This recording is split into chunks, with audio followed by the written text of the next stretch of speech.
لا إله إلا الله لا إله إلا الله لا إله إلا الله محمد رسول الله الصلاة على النبي والسلام على الرسول الشفيع الأبطحي والحبيب العربي. السلام عليكم ورحمة الله وبركاته.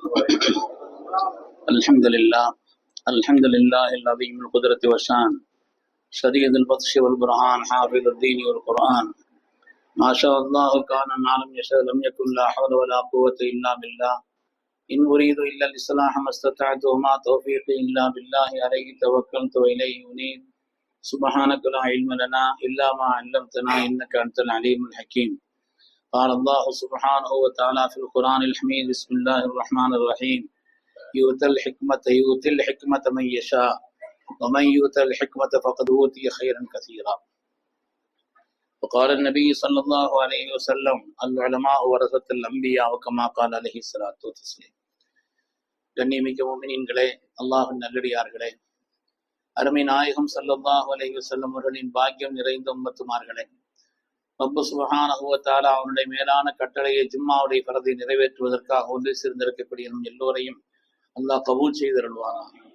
ரப்பினுடைய மேலான திருப்தியை என்னுடைய வாழ்வில் லட்சியமாக கொண்டு இந்த உலகத்தில் அதற்கு ஏற்ப வாழ்ந்து காண்பித்த வல்லல் முஹம்மது ரசூலுல்லாஹ் ஸல்லல்லாஹு அலைஹி வஸல்லம் பரிசுத்தமான வழியில் நின்று இரு உலகத்திலும் வெற்றி பெற்ற சாலிஹின்கள், அருளாளர்கள், வலிமார்கள், நாதாக்கள், நல்லோர்களின் கூட்டத்தில் அல்லாஹு தஆலா நம்மையும் நம் குடும்பத்தினர்கள் சந்ததிகளையும் கபூல் செய்தருள்வானாக. கண்ணியமிக்க முஃமினீன்களே, நாட்டிலே ஒரு பதற்றமான சூழல். கடந்த 22ஆம் தேதி பெஹல்காம் என்ற பகுதியிலே, காஷ்மீரிலே 26 பேர் சுடப்பட்டு நம்முடைய நாட்டு மக்கள் படுகொலை செய்யப்பட்ட அந்த நிலைக்கு எதிராக ஆபரேஷன் சிந்தூர் என்ற பெயரால் நடவடிக்கைகள் தொடரப்பட்டு கொண்டிருக்கக்கூடிய காலகட்டம். தீவிரவாத முகாம்கள் மீது நாங்கள் தாக்குதல் நடத்துகிறோம் என்று சொல்லி இந்த ஆபரேஷனை நடத்தி கொண்டிருக்கிறார். தீவிரவாதம் எங்கிருந்தாலும் சரி, தீவிரவாதிகள் யாராக இருந்தாலும் சரி, இஸ்லாம் அவர்களை ஊக்குவிக்கவில்லை. அது யாராக இருந்தாலும் மனித சமூகத்திற்கு அவர்கள் எதிரிகள். தீவிரவாதத்தை உலகத்தில் நிலைநிறுத்துவதற்காக முயற்சிப்பவர்கள் யாராக இருந்தாலும் மனித குலத்தினுடைய எதிரிகள். இஸ்லாம் என்று சொன்னாலே அமைதி, அன்பு, இந்த மார்க்கம்தான் இஸ்லாம். உலகத்தில் இஸ்லாமிய வெற்றியினுடைய அடிப்படை என்பது அது உயர்ந்த குணத்தினாலும் நிலையான நல்ல பண்புகளாலும் அமைதியினாலும் தான் உலகத்தில் இஸ்லாம் வெற்றி பெற்றது. அருமையானவர்களே, ஃபுத்திஹத்தில் மதீனா பி அஹ்லாக்கின் நபி ஸல்லல்லாஹு அலைஹி வஸல்லம் ஸல்லல்லாஹுடைய மகத்தான குணத்தினால்தான் மதீனா நகரம் வெற்றி கொள்ளப்பட்டது என்று வரலாற்றில் சொல்வார். அதே போல இந்த உலகத்தில் அமைதியையும் அன்பையும் சமாதானத்தையும் தான் இஸ்லாம் விரும்புகிறது, அதைத்தான் வலியுறுத்துகிறது. நீங்கள் ஒருபோதும் போரை ஆசிக்காதீர்கள், அல்லாஹ்வுடைய ரசூல் சொன்னார். லா தத்தமன்னோ, நீங்கள் அதை பிரியப்படக்கூடாது என்று சொன்னார். அதனால் இந்த உலகத்திலே தீவிரவாதிகளாக இருந்தால் அவர்களை அழிப்பதை இஸ்லாம் ஒருபோதும் தடை செய்யவில்லை. இல்லை, இது பாகிஸ்தான்கிற காரணத்தினால, அது ஒரு இஸ்லாமிய தொடர்பான நாடு என்ற காரணத்தினாலே இங்கே உள்ள முஸ்லிம்களுக்கு அதன் மீது ஒரு பிரியம் இருப்பதை போல ஒரு சித்தரித்து காட்ட முற்படுகிறார்கள். அதை நாம் விளக்கமாக சொல்லவில்லை என்றாலும் ஒரே ஒரு செய்தி, பாகிஸ்தான் பிரிந்த அந்த நேரத்தில் காயிதே மில்லத் அவர்களிடத்தில் ஜின்னா சாஹிப் சொன்னார், உங்களுக்கு ஏதாவது உதவி என்று சொன்னால், அங்கு ஏதாவது இந்தியாவிலே சிரமம் என்று சொன்னால் எங்களிடத்தில் சொல்லுங்கள், நாங்கள் உதவுகிறோம் உங்களுக்கு என்று சொன்னார். அந்த நேரத்திலே இந்திய மக்களுடைய குரலாக காயிதே மில்லத் அவர்கள் மிக அழகாக சொல்லி காண்பித்தார்கள், நீங்கள் இப்பொழுது வேறு நாடு, உங்களுக்கும் எங்களுக்கும் எந்த சம்மதமும் இல்லை, நீங்கள் எந்த விதமான உதவியும் செய்ய வேண்டிய தேவையும் எங்களுக்கு இல்லை, எங்களுக்கு ஏதாவது உதவி செய்ய வேண்டும் என்று உங்களுக்கு ஆசை இருந்தால், எங்களுக்கு ஏதாவது உதவி செய்ய வேண்டும் என்ற ஒரு எண்ணம் உங்களுக்கு இருக்குமானால் அங்கே உள்ள சிறுபான்மை மக்களிடத்தில் நீங்கள் கண்ணியமாக நடந்து கொள்ளுங்கள். அங்கே உள்ள சிறுபான்மை மக்கள், அங்கே உள்ள இந்துக்கள், அங்கே உள்ள மற்ற சகோதரர்கள் மீது நீங்கள் கருணையாக நடந்து கொண்டால் அதுதான் நீங்கள் எங்களுக்கு செய்ய உதவி, அல்லாது வேறு எந்த விதமான உதவியும் எங்களுக்கு தேவையில்லை என்று சொல். அதனாலே தீவிரவாதம் என்ற ஒரு நிலையை அழிப்பதற்கு அது யாராக இருந்தாலும் அத மதம் என்ற ஒரு நிலையிலே இஸ்லாம் பார்க்காது. அது தீவிரவாதம் அழிக்கப்பட வேண்டும், தீவிரவாதிகள் ஒழிக்கப்பட வேண்டும். அதே நேரத்தில் இதை காரணமாக வைத்த அப்பாவி பொதுமக்கள், குழந்தைகள் மற்றும் உள்ளவர்கள் அழிக்கப்படக்கூடாது என்பதிலேயும் மார்க்கம் கவனம் செலுத்துகிறது. அருமையானவர்களே, இந்த ஆபரேஷன்ல தலைமை தாங்கி நடத்தக்கூடிய ஒரு பெண்மணி யாருன்னு நீங்கள் படித்திருக்கலாம். சோஃபியா குரைஷி என்ற ஒரு பெண்மணி. சோஃபியா குரைஷி என்ற ஒரு பெண்மணி. அந்த பெண்மணியை பற்றி எழுதுகிறார்கள். இந்த நேரத்திலும் நாம் படிக்க வேண்டிய சில பாடங்கள் இருக்கிறது. அதாவது இந்திய முஸ்லிம்களுக்கு எதிராக பல்வேறு விதமான நிலைகளை சொல்லக்கூடியவர்கள், அவர்களும் கூட மறுக்க இயலாத ஒரு நிலைக்கு ஒரு பெண்மணி, ஒரு இஸ்லாமிய பெண்மணி உயர்ந்து நிற்கிறார் என்று சொன்னால் அதற்கு காரணம் கல்வி. அந்த சோஃபியா குரைஷி என்ற அந்த பெண்மணி 1997 நம்முடைய மனோன்மணியம், நெல்லை மனோன்மணியம் சுந்தரனார் பல்கலைக்கழகத்திலே படித்த ஒரு பெண்மணி. இங்குதான் அந்த பெண்மணி படித்திருக்கிறார்கள். ராணுவத்திலே ஒரு உயர்ந்த நிலையை ஆக்கி இன்று கர்ணனுடைய ஸ்தானத்திலே இருந்து அதற்கு எதிராக அந்த சிந்தூர் ஆபரேஷன் என்ற ஒரு நிலையை முன்னின்று நடத்தக்கூடிய பெண்மணிகளில் இருவரில் ஒருவராக அந்த பெண்மணி இருக்கிறார் என்று சொன்னால், எந்த காலகட்டத்திலும் எந்த சூழ்நிலையிலும் எப்பொழுதும் எல்லா காலத்திலும் நமக்கு உயர்வை தருவது கல்விதான் என்றுதான் நாம் அதனிடத்து பாடம் விளங்க இயலுகிறது. அருமையானவர்களை, கல்வி என்பதை இந்த காலகட்டம், குறிப்பாக பிளஸ்டூனுடைய முடிவு வெளிவந்திருக்கக்கூடிய நேரம், அதிலே யாரெல்லாம் வெற்றி பெற்றிருக்கிறாங்க மாணவர்களை நாம் பாராட்டுகிறோம். எதிர்காலத்தில் சிறந்த கல்விமான்களா உயர்நிலைகள் வர வேண்டும் என்று நாம் ஆசைப்படுகிறோம். அருமையானவர்களே, மருத்துவம் அல்லாத இதர படிப்பிற்கு முன்னேறக்கூடியவர்களுக்கு இந்த பிளஸ் 2 மதிப்பெண்கள் என்பது முக்கியமானது. அது ஒரு முக்கியமான ஒரு நிலை என்பதனாலே அடுத்து என்ன படிக்கலாம், அவர்கள் எதை தேர்வு செய்யலாம் என்பதற்கு சிறப்பான ஆற்றலுள்ளவர்களிடத்தில், அனுபவம் உள்ளவர்களிடத்தில் கேட்டு தங்களை மென்மேலும் அவர்கள் கல்வியிலே மேம்படுத்திக் கொள்ள வேண்டும். அதுதான் எல்லா காலத்திலும் உயர்வு. எல்லா காலகட்டத்திலே இந்தியா, அதாவது சூரிய மண்டலத்திற்கு இங்கிருந்து விண்வெளி அனுப்பினார்கள், ராக்கெட் அனுப்பினாங்க. உலகத்திலேயே சூரிய மண்டலத்திற்கு ராக்கெட் அனுப்பிய, விண்வெளி அனுப்பிய 4 நாடுகளிலே இந்தியா ஒரு பிரதானமான நாடு. அந்த அனுப்பிய அந்த நேரத்தை நமக்கு சொல்லும் பொழுது, அனுப்பிய அந்த நிலைகளை பற்றி நமக்கு சொல்லும் பொழுது, அந்த இந்திய டீமிற்கு தலைமை வகித்த ஒரு பெண்மணி, செங்கோட்டையை சார்ந்த நிகர் சாஜி என்ற ஒரு பெண்மணி, இஸ்லாமிய பெண்மணி. அதாவது சூரிய மண்டலத்திற்கு இங்கிருந்து L1 ஆதித்யா என்ற பெயரால் அங்கே ஏவுகணை அனுப்பியிருக்கிறார் என்று சொன்னால், அந்த டீமிற்கு, அந்த விஞ்ஞான டீமிற்கே தலைமை தாங்கியவர்கள் ஒரு இஸ்லாமிய பெண்மணி. நம்முடைய பக்கத்தில் இருக்கக்கூடிய செங்கோட்டை சார்ந்த அந்த பெண்மணி நிகர் சாஜி என்ற அந்த பெண்மணி என்று சொன்னால், இந்த காலகட்டத்திலும் முஸ்லிம்களை பல்வேறு நிலைகளிலே வீழ்த்துவதற்காக முயற்சிக்கப்படக்கூடிய இந்த காலகட்டத்திலும் எந்த நிலையிலும் தலை நிமிர்ந்து நிற்பதற்கு கல்வி என்பது அவசியம் என்பதைத்தான் ஒரு பாடமாக இப்பொழுது நாம் எடுத்துக்கொள்ள வேண்டும். நம்முடைய பிள்ளைகள் எதிர்காலத்தில் எல்லா நிலையிலும் மேம்பட்டவர்களாக திகழ்வதற்கு, அவர்களுக்கு பல்வேறு நிலைகளில் தரமான கல்வியை, பயனுள்ள கல்வியை, ஒழுக்கம் சார்ந்த கல்வியை அவர்களை நாம் அந்த துறையிலே படிக்க வைப்பது என்பது அவசியம் என்பதை மார்க்கம் நமக்கு சொல்லி காட்டுகிறது. தனி மனிதனுடைய, ஒரு நாட்டினுடைய மிகப்பெரிய செல்வம் என்பது கல்விதான். தனி மனிதனுடைய, ஒரு நாட்டினுடைய மிகப்பெரிய சொத்து, செல்வம் என்பது கல்விதான் என்பதிலே எந்த விதமான சந்தேகம் இல்லை. இஸ்லாம் கல்விக்கு அளித்திருக்கக்கூடிய முக்கியத்துவத்தை போல உலகத்தில் எந்த ஒரு தனி மனிதனும் சரி, எந்த ஒரு இயக்கமும் சரி, எந்த ஒரு மதமும் சரி இந்த அளவிற்கு கல்வியை பற்றி வலியுறுத்தி சொன்னதே இல்லை. குர்ஆனுடைய முதல் வசனம், குர்ஆனிலே சொல்லப்பட்ட முதல் சாதனம், அறிவு சாதனமான பேனாவைத்தான் குர்ஆன் முதல் சாதனமாக உலகத்திலே சொன்ன. அல்லம பில் கலம், கலமை கொண்டு உங்களுக்கு கற்றுக் கொடுத்தான் என்று சொல்லி காட்டக்கூடிய, அது மாதிரி கல்விக்குத்தான் முடிவு என்பதே இல்லை. அல்லாஹு தஆலா எல்லா விதமான ஆற்றலையும் நாயகத்திற்கு கொடுத்தாலும் ஸல்லல்லாஹு அலைஹி வஸல்லம் வழியாக இந்த உலகத்திற்கு அல்லாஹு தஆலா சொல்ல வைத்தான், ரப்பி ஸித்னி இல்மா, யா அல்லாஹ் கல்வி ஞானத்தை எனக்கு அதிகப்படுத்து என்று அவர்கள் வழியாக உலகத்திற்கு வழிகாட்ட வைத்தான் என்று சொன்னார். அது தேடிக்கொண்டே இருக்க வேண்டும். இதற்கு முடிவு என்பதே இல்லை. எங்கிருந்தாலும் கல்வி எடுக்க வேண்டும். கல்வி எடுப்பதிலே ஒரு தனி கவனம். மௌலானா ரூமி அவர்கள் தத்துவ ஞானி. எந்த விஷயத்தையும் அப்படி ஒரு சின்ன கதை மாதிரி மக்கள்கிட்ட சொல்லக்கூடிய, தத்துவங்களை சொல்லக்கூடிய மிகப்பெரிய ஆற்றல் உள்ளவர்கள் மௌலானா ரூமி அவர்கள். உருவக கதை வடித்து ஒரு விஷயத்தை சொல்வார்கள். மூத்து கபலான் தமூத்து, மரணமாகுவதற்கு முன்னால் மரணமாகிக் கொள்ளுங்கள் என்ற ஒரு விரிவான பல்வேறு கருத்துக்களை கொண்ட ஒரு ஹதீஸ். மௌலானா ரூமி அதை உருவகப்படுத்தி சொல்றாங்க. ஒரு ஆள் ஒரு கிளி வளர்த்துக்கிட்டு இருந்தாராம். அந்த கிளிட்ட போய் சொன்னாராம், எந்த ஊர்ல இருந்து நான் ஒன்ன பிடிச்சிட்டு வந்தாலும் அந்த ஊருக்கு நான் போறேன், ஏதாவது செய்தி இருந்தா சொல்லிவிட, அங்க போய் சொல்றேன்னு சொன்னாராம் அந்த கிளிட்ட. ஒரு உருவகம்.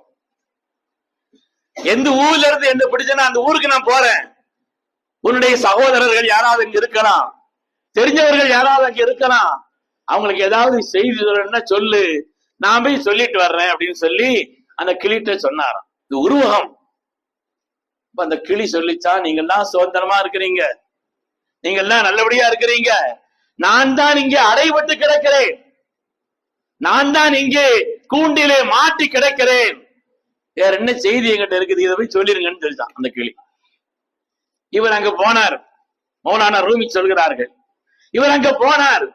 அங்க போய் இந்த எந்த பகுதியில் இந்த கிளி பிடிக்கப்பட்டது அந்த பகுதியில இருந்து அங்கே உள்ள கிளிகள்கிட்ட இவர் சொல்றார், இப்படி மாதிரி இந்த பகுதியில் இருந்துதான் அந்த கிளியை நான் பிடித்து என்னுடைய வீட்டிலே வளர்க்கிறேன், ஏதாவது செய்தி சொல்லணுமான்னு கேட்டேன்.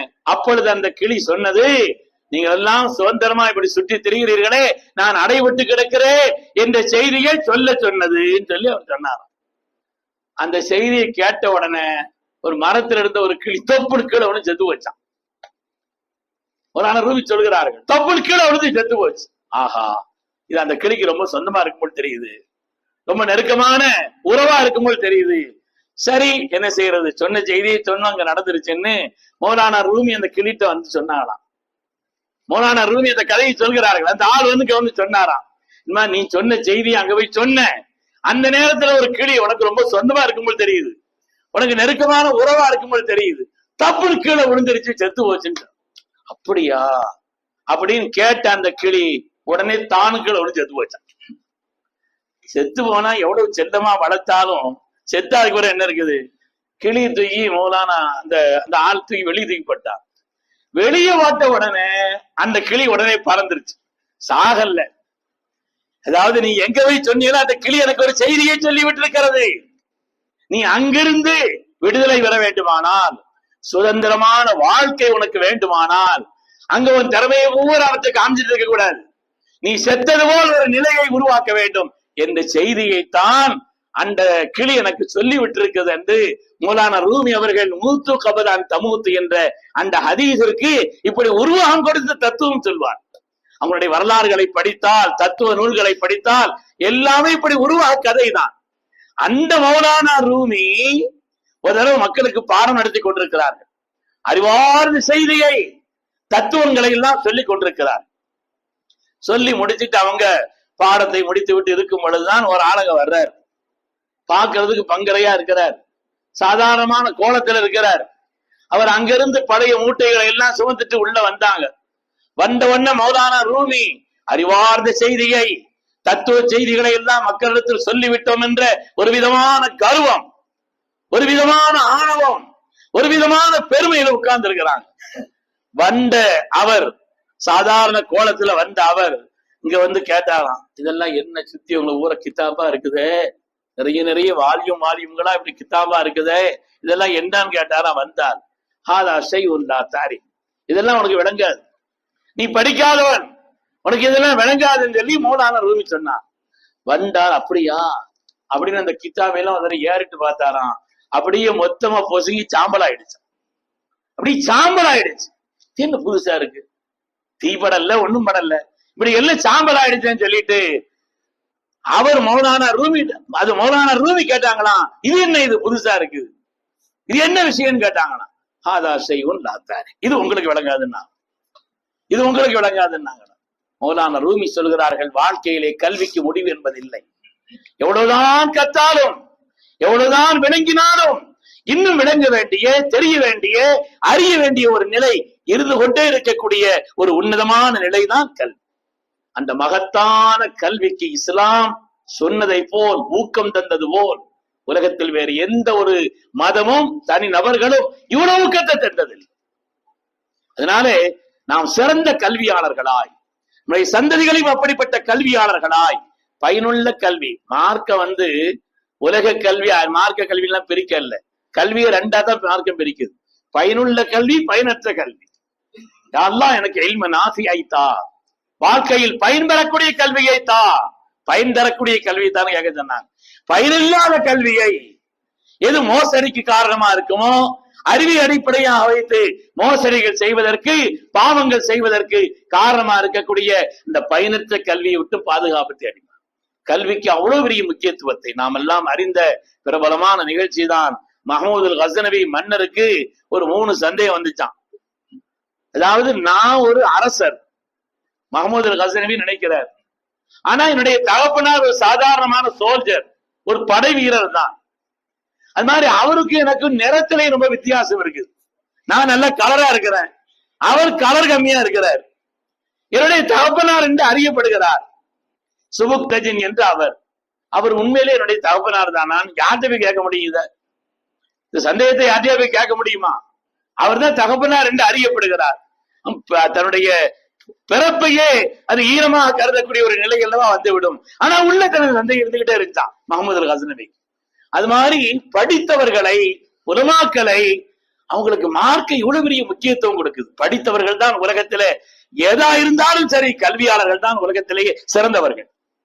கல்வியாளர்கள் தான் உலகத்திலே எதிரையும் ஏற்றத்தாழ்வே கிடையாது, கல்வியில ஏற்றத்தாழ்வு இருக்கிறது என்று மார்க்கம் சொல்கிறது. கல்வியில இவ்வளவு உயர்ந்தவர்கள் என்று சொல்கிறதே கற்றவர்களை, வரசுல் அம்பியா என்று கூட அந்த துறை சார்ந்தவர்கள் சொல்லப்படுகிறார்களே, உண்மையிலே அவ்வளவு சிறப்பா கல்விக்கு அப்படின்னு 2வது ஒரு சந்தேகம் இருந்துச்சான். 3வது, உலகத்துல ஏதோ நமக்கு தெரிஞ்ச அமலை செய்துட்டு வாழ்ந்துகிட்டு இருக்கிறோம், சொர்க்கம் நமக்கு கிடைக்குமா தெரியலையே அப்படின்னு 3வது சந்தேகம் இருந்துச்சான். இந்த நிலையில் தான் மஹமூதுல் கஸ்னவி ஒரு நாள் வீதி வழியாக செல்கிறார். அங்கே ஒரு கல்வியாளர் கல்வியை தேடும் விதமாக படித்துக் கொண்டிருக்கிறார். பொது வெளிச்சத்துல மஹமூதுல் கஸ்னவி அவற்றை கேட்டாங்கன்னா, இவ்வளவு சின்ன நிலையில பொதுவாக ஒரு வெளிச்சம் தரணுங்கிறதுக்காக இரவுல போடப்பட்ட இதுல படிச்சுட்டு இருக்கிறீங்களே, நீங்க எங்கேயாவது நல்ல வெளிச்சம் உள்ள இடத்துல போய் படிக்க வேண்டியதானே? எங்க படிப்பது? அங்கே எல்லாம் பொது இடங்களில் எல்லாம் விளக்கை அணைத்து விடுகிறார்கள், எங்கே போய் படிப்பதுன்னு கேட்டான். அதுக்கு பிறகுதான் எல்லா பள்ளிகள்லையும் மற்ற இடங்கள்ல வெளிச்சத்தை ஏற்படுத்தி வைத்து படிப்பதற்கான ஏற்பாடுகளை செய்தார். அப்படி செய்துட்டு அன்னைக்கு ராத்திரி ஒரு கனவு கண்டாராம் மஹமூதுல் கஸ்னவி. அந்த மஹமூதுல் கஸ்னவி அவருடைய கனவில் கண்மணி முஹம்மது ரசூலுல்லாஹி ஸல்லல்லாஹு அலைஹி வஸல்லம் வந்தார். வந்து சொன்னாங்க, மஹமூதுல் எபன சுபுக்தஜினுடைய மகனேன்னு கூப்பிட்டாங்களாம். முதல் சந்தேகம் தீர்ந்துருச்சு. சுபுக்தஜினுடைய மகனே, அக்ரமக்கல்லாஹு பில் ஜன்னா, அல்லாஹ் சொர்க்கத்தை கொண்டு உன்னை கண்ணியப்படுத்துவான். கமா அக்ரம் வரசத்தி, என்னுடைய சந்ததியை நீ கண்ணியப்படுத்தியது போல் என்று ஒரு பதில் கேட்டு 3 விதமான சந்தேகங்களுக்கும் அவனுக்கு தீர்வு ஏற்பட்டதாக சொல்வார். அருமையான வழி. அதனாலே ஒரு சில நாட்களுக்கு முன்னால சென்னையில இப்பொழுது ஒரு ஜட்ஜாக தமிழகத்தில் இருக்கக்கூடிய ரியாவுத்தீன் என்ற ஒரு சகோதரர், அவரும் ஜட்ஜ், அவருடைய மனைவியும் ஜட்ஜ். அவர் சொன்னார், நான் ஆரம்ப காலகட்டத்துல ரொம்ப வறுமைக்கு ஒரு நிலையிலே உள்ளவன். நாங்க தங்கியிருந்த இடத்துல 10 மணிக்கு தான் எல்லா லைட்டையும் ஆஃப் பண்ணிடுவாங்க. எல்லா லைட், அதுக்கப்புறம் லைட் எரியக்கூடாது, அப்படிப்பட்ட நிலையில் வாழ்ந்தவன். ஆனால் இன்று என்னுடைய தலைக்கு மேலே சுழல் விளக்கு சுற்றி கொண்டு இருக்கிறது. என்னுடைய வாகனத்திலே தலைக்கு மேல் சிவப்பு விளக்கு சுத்தி கொண்டிருக்கிறது. இந்த நிலைக்கு ஆனதற்கான காரணம் கல்விதான் அந்த கூட்டத்தில் சொன்னார். இதனால் அருமையானவர்களே, பிளஸ்டூனுடைய தேர்வு முடிவுகள் வந்திருக்கிறது. நம்முடைய பிள்ளைகள் மார்க் வாங்கியவர்கள், அதிலே வெற்றி பெற்றவர்கள் பாராட்டுக்குரியவர்கள். ஏதாவது குறைவா இருந்துச்சுன்னா அதனால ரொம்ப சோர்ந்து போய் வாழ்க்கையை முடிஞ்சு போயிருச்சு அப்படின்னு நினைக்க வேண்டியதும் இல்லை. அப்படி நினைக்க மாட்டாங்க, அப்படி நினைக்க வேண்டியது இல்லை. ஆனாலும் கூட கல்வியிலே அடுத்த தரத்தில் உயர் நிலையிலே ஒழுக்கமான பயனுள்ள சிறந்த கல்வியை கற்பதற்கு நாம் முயற்சிக்க வேண்டும். அதுதான் எந்த காலத்திலும் கண்ணியம். நம்மை வீழ்த்த வேண்டும் என்பதற்குண்டான பதிலடி அதுதான் இருக்குது. இந்த கல்வியை கற்பதில் தான் இருக்கிறது என்பதை கவனத்தில் கொள்ள வேண்டும். அல்லாஹு சுப்ஹானஹு வ தஆலா நம்மையும் நம் சந்ததிகளையும் சிறந்த கல்விமான்களாக ஆக்கி அருள்வானா. கல்வியை கொண்டு வாழ்க்கையில் யாரெல்லாம் மேன்மை பெற்றார்களோ அந்த கூட்டத்தில் அல்லாஹு தஆலா நம் எல்லோரையும் சேர்த்தருள்வானாக. ஆமீன் ஆமீன் யா ரப்பல் ஆலமீன். வ ஆகிர் தஅவானா அனில் ஹம்துலில்லாஹி ரப்பில் ஆலமீன். அஸ்ஸலாமு அலைக்கும்.